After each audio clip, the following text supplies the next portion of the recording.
जैसे कोरोना कहाँ हम लोग को दिखता था, अचानक किसी को हुआ कोरोना मर गया यहाँ पे, तो वही होता है यहाँ पे। अगर गामा रेज लग गया तो पता ही नहीं चलेगा वो क्या हो गया। तुम हमारे लिए खड़े रहोगे तब तो हम तुम्हारे लिए खड़े रहेंगे। इंटरनेशनल रिलेशन में हमेशा याद रखिएगा, ना कोई हमारा परमानेंट दोस्त, ना हमारा कोई परमानेंट दुश्मन। इजराइल अपने दुश्मन को ईरान की धरती पे मराया। वो इस होटल में वेट कर रहा था, इस होटल में। ऐसी कोनवा वाला कमरवा इनको बड़ी पसंद था कि बड़ी अच्छा व्यू आता है यहाँ। हमारा मिसाइल धाए दे, किसी पे बम रख दिया था, मिसाइल नहीं पहले ही से बम रखवाया था। परमाणु बम इतना खतरनाक क्यों होता है? अरे भैया 27 लाख केजी कोयला के बराबर एनर्जी है। आप अपने ही जिला में 27 लाख केजी कोयला छींट दीजिए और उसमें माचिस मार दीजिए, देखिए आपका शहर उड़ा देगा पूरी तरह से।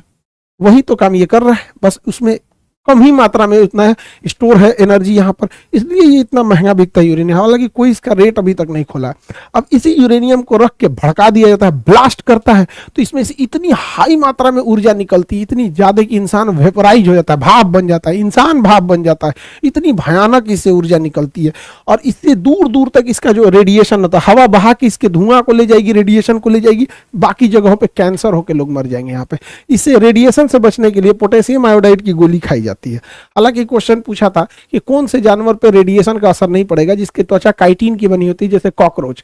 कॉकरोच के अगर मान के चलिए इसी मोहल्ले में परमाणु बम गिरा तो इस मोहल्ला का मर जाएगा, लेकिन अगर 10-15 किलोमीटर दूर गिरा है, हम लोग अगर देख भी लेंगे ना तो उसके रेडिएशन से हम मर जाएंगे, लेकिन कॉकरोच नहीं मरेगा यहाँ पर। ठीक है, अब परमाणु बम को, ये शकल है परमाणु बम का, इसको जमीन पे फोड़ेंगे तो उतना खतरनाक नहीं होता है, क्योंकि जैसे जमीन पे फोड़ेंगे ना, इससे निकलने वाली हानिकारक गैस, इससे निकलते सबसे ज्यादा क्या होता है, प्रॉब्लम क्या आता है परमाणु बम फटता है तो यहां पर इसमें सबसे बड़ा जो प्रॉब्लम आ जाता है, इससे एक्सरे निकलने लगता है। और ये एक्सरे जो निकलता है लगभग 250 रोंटजन पे निकलता है। एक्सरे का मात्रक होता है रोंटजन, 250 रोंटजन पे एक्सरे निकल जाता है, जो बहुत खतरनाक होता है। हम लोग जो एक्सरे कराते हैं वो लगभग 6 रोंटजन 10 रोंटजन इस तरह से होता है। 250 रोंटजन पे कोई बचेगा नहीं, पूरा मांस फाड़ के निकल जाएगा। और इसके बाद इसमें से गामा रेज निकलती है, गामा रेज। अब ये गामा रेज जो होती है ये इतनी घातक होती है कि हमारी कोशिकाओं को मारने के लिए गामा रेज का यूज किया जाता है। बहुत हल्की मात्रा के गामा रेज का यूज जिस एरिया में कैंसर होता है उसे मारने के लिए किया जाता है कि कैंसर मर जाए, लेकिन इतना हाई पावर का इसमें से गामा रेज निकलता है कि पूरी शरीर मर जाती है यहाँ पे। तो ये दो ही खतरनाक रेडिएशन होती है। और सबसे ताज्जुब की बात यह है कि ना हम लोग गामा रेज को देख सकते हैं, गामा रे भी हमें नहीं दिखाई दे सकता है और ना ही हमें एक्सरे दिखाई दे सकता है, तो हमें दिखेगा ही नहीं, अचानक आर पार होकर मर जाएगा आदमी यहाँ पे। यही खत्म, जैसे कोरोना कहाँ हम लोग को दिखता था, अचानक किसी को हुआ कोरोना मर गया यहाँ पे, तो वही होता है यहाँ पे। अगर गामा रेज लग गया तो पता ही नहीं चलेगा वो क्या हो गया, और 10-15 दिन बाद, एक हफ्ता बाद आदमी मर जाता है। तो परमाणु बम एक तरह का विस्फोटक घातक नहीं होकर यह एक प्रकार का प्रदूषण है, जिसे नाभिकीय आपतन कहते हैं, न्यूक्लियर फॉलआउट कहते हैं। इस जमीन पे अगर पटका गया तो इसके जितने रेडिएशन है हानिकारक, उसी मोहल्ले में, घर द्वार, गली कुची में भर जाएगा और दूर तक खतरनाक इसका असर नहीं जाएगा। इसलिए जब भी परमाणु बम को ड्रॉप किया जाता है तो इसमें एक डेटोनेटर लगाया जाता है, और वो डेटोनेटर हाइट को नापते रहता है, बैरोमीटर से सेट रहता है कि जब वो 600 मीटर की ऊंचाई पर शेष रहता है तो इसी ऊंचाई पे ब्लास्ट किया जाता है। कभी भी जमीन पे ले आके परमाणु बम को नहीं ब्लास्ट किया जाता है। तो जापान और हिरोशिमा पे भी जो गिरा था वो 600 मीटर की हाइट पे गिरा था, ताकि मैक्सिमम तबाही हो सके और उसका रेडिएशन पूरे चारों ओर फैल जाए, और इसका असर 30,000 साल तक रहता है। ये नहीं कि आज परमाणु बम फूट गया तो कोई दिक्कत नहीं, इसका असर रहेगा 30,000 साल तक। बहुत बुरा असर रहता है, उस एरिया के जीन, जेनेटिक्स, सारी चीजों को चेंज कर देता है। अब इसी को बनाने में लगा हुआ है ईरान। अब इंटरनल खबर है कि ईरान ये बना चुका है। जैसे भारत भी परमाणु बम बहुत पहले बना लिया था, लेकिन उचित समय नहीं आ रहा था परीक्षण करने की, पॉलिटिकल क्लियरेंस नहीं मिल रही थी। अटल बिहारी वाजपेयी के समय तो पूरी तरह से पॉलिटिकल क्लियरेंस मिल गया। उसी तरह ईरान लगभग बना चुका है, और इसके बनाने में हेल्प किया है तो रूस ने हेल्प किया है, क्योंकि रूस को पता है कि अगर ईरान चला गया तो फिर रूस के लिए खुला समर्थन करने वाला कोई देश नहीं आएगा, क्योंकि भारत बैलेंस करके चलता है, चीन को दुनिया से मतलब ही नहीं है। तो ईरान और ये बैलेंस, इसको रखना जरूरी है। अब ये ईरान अगर परमाणु बम बना भी लिया है तो उसका सबसे बड़ा दुश्मन इजराइल है। अब इजराइल के पास आयरन डोम है, अगर ये मिसाइल में भर के मारेगा भी तो इजराइल मार के गिरा देगा। तो इजराइल की एक कमजोरी, वो हाइपरसोनिक मिसाइलों को नहीं मार पाता है। हाइपरसोनिक मिसाइलें बहुत तेज गति से चलती हैं, उसे मार नहीं पाता है। तो रूस ने हाइपरसोनिक मिसाइल भी थमा दिया है ईरान को। अब ईरान कैसे कंफर्म करे कि वो हाइपरसोनिक मिसाइल सही में काम कर रहा है कि नहीं, या फिर इजराइल पे मारा और इजराइल उसे काउंटर कर पा रहा है कि नहीं।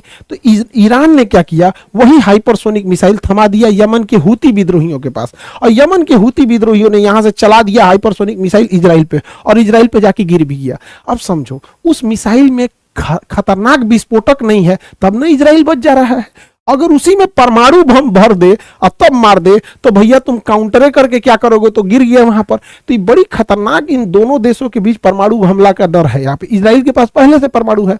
हमारे लिए भी ईरान बहुत जरूरत की चीज है, हमारे लिए रूस भी जरूरत है। इंटरनेशनल रिलेशन में हमारा कोई नहीं होता है। जब हमारे ऊपर ताज होटल पे हमला हुआ, अजमल कसाब ने नंगा नाच करा दिया था मौत का वहां पर, और तबाही तबाही हो गई थी। आपको जान के ताज्जुब होगा, इजराइल ने अजमल कसाब को आतंकवाद की श्रेणी में नहीं डाला था, पाकिस्तान के आतंकवादियों से। तो इंटरनेशनल रिलेशन में ये मायने नहीं रखता है ना कि सामने वाला क्या है, हमारा इंटरेस्ट क्या है, ये मायने रखता है। अब जान के ताज्जुब होगा, पूरी दुनिया अजमल कसाब को आतंकवादी मान रही थी, इजराइल नहीं मान रहा था, अभी माना है वहां पर। तो भारत भी हमास को, हिजबुल्लाह को नहीं आतंकवादी संगठन में रखता है। भाई तुम हमारे लिए खड़े रहोगे तब तो हम तुम्हारे लिए खड़े रहेंगे। इंटरनेशनल रिलेशन में हमेशा याद रखिएगा, ना कोई हमारा परमानेंट दोस्त, ना हमारा कोई परमानेंट दुश्मन। नरेंद्र मोदी जब गुजरात के चीफ मिनिस्टर थे तो अमेरिका ने उन पर ये गुजरात दंगों का एलिगेशन लगा के अमेरिका में घुसने में प्रतिबंध लगाया था, कहा था वीजा ही नहीं देते हैं यहाँ पे। और जब प्रधानमंत्री बन गए तो यही अमेरिका पिज्जा खिला रहा है, ट्रंप बुला के हाउडी मोदी और नमस्ते ट्रंप हो रहा है। तो इंटरनेशनल रिलेशन में कभी भी गांठ नहीं बांधा जाता कि मेरा परमानेंट दोस्त है, परमानेंट दुश्मन है। ईरान का सबसे अच्छा अगर कोई दोस्त था तो खोमैनी से पहले इजराइल ही दोस्त था उसका सबसे अच्छा। ईरान का सबसे अच्छा कोई दोस्त था तो अमेरिका था उसका दोस्त, जब तक कि खोमैनी की सरकार नहीं आई थी यहाँ पर। 67 के दशक की बात है, तो 67 बीते 50 साल पहले की बात है। तो अब आप हाल आजकल इंटरनेशनल रिलेशन 2 साल का इंटरनेशनल रिलेशन देख लेंगे तो उससे नीतियां बनती और बिगड़ती नहीं। 50 साल का एक लंबा अनुभव देखना पड़ता है, तब जाके नीतियां बनती है। हमारे लिए ईरान ज्यादा जरूरी है, रूस भी जरूरी है। अब ईरान रूस को क्या दे रहा है, ईरान सस्ते मात्रा में रूस को ड्रोन प्रोवाइड करा दे रहा है और बैलिस्टिक मिसाइल दे रहा है, क्योंकि ईरान के इंजीनियर एकदम सस्ता में मिसाइल बना लेते हैं, ड्रोन बना लेते हैं। अब ये ड्रोन से बौछार कर दे रहा है यूक्रेन में। तो इजराइल, रूस को भी फायदा है ईरान से, ईरान को भी फायदा है रूस से। अब यहाँ ईरान के हथियार को यूज कर रहा है ये यूक्रेन के खिलाफ, और ईरान रूस के द्वारा दिए गए हथियार को ईरान यूज कर रहा है इजराइल के खिलाफ। तो दोनों में म्यूचुअल दोस्ती है यहाँ पर। हालांकि अगर देखेंगे इजराइल को तो इजराइल बहुत ताकतवर है और उसकी खुफिया एजेंसी एकदम बेरहम की तरह मारती है। इजराइल अपने दुश्मनों के साथ कोई मर्सी नहीं करता है, और यह हकीकत है। इजराइल अगर कमजोर पड़ेगा तो इजराइल का कोई इंसान जिंदा नहीं रह सकता है। इजराइल को जिंदा रहने के लिए ऑक्सीजन नहीं, युद्ध करना पड़ता है, वरना अरब देश उसे छोड़ेंगे नहीं। यह हकीकत है यहाँ पर। अरब देशों ने यहाँ पे तो कहीं दोनों साइडों से मानवता का ध्यान रखा जाता है, किसी एक साइड से नहीं। युद्ध अगर सेना के, जैसे अजमल कसाब आया, हम लोग को इस बात से तकलीफ है कि तुम आतंकवादी के रूप में आके होटल में गोली चलाया। पाकिस्तान की सेना को खुला निमंत्रण देते हैं, युद्ध करना है, आ जाओ लड़ लो, युद्ध करना। युद्ध से कौन भागा है? 1971 में लड़े थे, 93,000 भागे थे, 99 में लड़े। तो बात यहां यह है कि सेना युद्ध करे और सेना सेना के बीच में सिविलियन की कैजुअलिटी ना हो। लेकिन युद्ध जब हो जाता है तो ये सब कुछ मायने नहीं रखता है यहाँ पे। तो इजराइल जो है अपने दुश्मनों को चुन चुन के निपटा रहा है। हमास के चीफ गए थे ईरान में दोस्ती करने के लिए, इनकी मृत्यु की गई थी नए प्रधानमंत्री के लिए यहाँ पर, तो यहाँ से मारवा दिया उसको ईरान में। अब इजराइल अपने दुश्मन को ईरान की धरती पे मराया। वो इस होटल में वेट कर रहा था, इस होटल में। ऐसी कोनवा वाला कमरवा इनको बड़ी पसंद था कि बड़ी अच्छा व्यू आता है यहाँ, मारा मिसाइल धाए दे, इसी में बम रख दिया था। मिसाइल नहीं, पहले ही से बम रखवाया था। और इनको ना 3 बड़े कमरे थे यहाँ पर, एक इस साइड वाला कमरा था, एक इस साइड वाला, एक सेंटर कमरा, तीनों में बम रखा था। इजराइल रखवा दिया था वहां पर मोसाद के थ्रू, और जिस कमरे में रुकते वो वाला ब्लास्ट होता। इसको फिक्स था कि यही वाला कमरा में रुके, वही कमरा ब्लास्ट हुआ, हानिया मृत्यु हो गई इनकी, और हमास अभी लीडर विहीन हो गया है। इजराइल के नीचे से मारता था हमास, हमास के चीफ हानिया को निपटा दिया। इजराइल के ऊपर लेबनान से मारता था हिजबुल्लाह, हिजबुल्लाह के चीफ नसरुल्लाह को मार दिया। नसरुल्लाह मरा नहीं रहता, नसरुल्लाह जो है ये नहीं मरा रहा था, ये बंकर के अंदर था। तो एक मिसाइल मारी जाती है, वो डबल लेयर में फटती है, पहले बंकर में जाती है फिर फट जाती है। इसमें भी नसरुल्लाह जो था बच गया था, लेकिन इजराइल ने अपने दुश्मन को मारने के लिए मिसाइल के अंदर जहरीली गैस भर दिया था, और उस जहरीली गैस के चपेट में आने से वहां मृत्यु हो गई। यहाँ पे ये काम तो इजराइल ने बहुत खतरनाक किया, लेकिन अगर यही टेक्नोलॉजी जहरीली गैस वाली आतंकवादियों के हाथ में लगी तो जो बम ब्लास्ट करते हैं सब, अब उस ससुरा उसमें जहर मिला के मारे सब, तो ब्लास्ट में तो डायरेक्ट जो चपेट में आएगा रेंज में वो जाएगा। अब इस ऐसा हानिकारक जहर और डाल के इसे ब्लास्ट करने लगे सब। ये दुनिया बड़ी खतरनाक है, वो बड़ी जल्दी कल की अवतार होने वाला है, जाने वाला है, कल युग आने वाला है। यहाँ पे ऐसा तरीका अपना रहा है कि देखिए, बंदूक की खोज हुई, डायनामाइट की खोज हुई थी सुरंग खोदने के लिए, लेकिन उसका यूज होने लगा किस चीज के लिए? ब्लास्ट करने के लिए। अब आगे ये सब अपना लड़ते रहे सब, हम लोग भैया वसुधैव कुटुंबकम, सब लोग यहाँ पे। ईरान इजराइल अपने दुश्मन को तो निपटा ही रहा है, नीचे निपटा दिया हमास को, ऊपर निपटा दिया हिजबुल्लाह को, अभी मिसाइल मारा यमन के हूती विद्रोहियों के। तो अभी ये कई सारी चीजें हैं। तो अभी इस वीडियो का मेन उद्देश्य जो है वो ईरान के परमाणु कार्यक्रम को समझना है। अभी हम लोग नेक्स्ट वीडियो में भले समझेंगे लोग कि एक्सिस ऑफ रेसिस्टेंस क्या था, और कहां कहां से ईरान अपने जो प्रॉक्सी वार क्या होता है, कैसे कैसे प्लान करता है, हूती कहां से आए, सब ये सब को हम लोग अलग समझेंगे। अभी यहां समझते हैं। अब देखिए, ये रूस जो है और ईरान, ये दोनों आपस में साथ आ गए हैं सब। इधर में क्या है? इजराइल, यूक्रेन और पूरा नाटो एक साथ आ गया है। अब ये बड़ी सख्ती दिक्कत हो जाएगा, एक सेंटर में डिस्प्यूट हो जाएगा, तो क्योंकि हमारा रिलेशन इन सब के साथ है, यहाँ पर रिलेशन सबके साथ है। हमारे लिए जरूरी है कि ईरान जो है वो स्टेबल रहे। समझिए कैसे हमारे लिए जरूरी ईरान क्यों है? क्योंकि भारत है, हम अपने पूर्वी देशों को गंवा दिए हैं। अभी बांग्लादेश में क्या हुआ आप देखें, बांग्लादेश खत्म, शेख हसीना।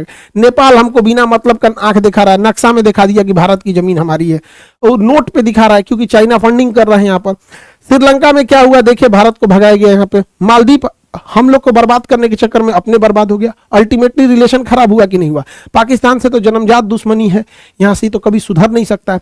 अब म्यांमार में तख्ता पलट हो गया है, क्योंकि म्यांमार की जो प्रधानमंत्री थी आंग सान सू की, वो भारत के फेवर में थी, उनको तख्ता पलट करके भगा दिया। बांग्लादेश की प्रधानमंत्री शेख हसीना, उनका तख्ता पलट करके भगा दिया। रीजन जानते हैं क्या? भारत एक सड़क बना रहा था यहां से लेके कोलकाता से होते हुए, और ये सिंगापुर तक सड़क जा रही थी। कितना डेवलप हो जाता ये हमारा पूर्वोत्तर भारत।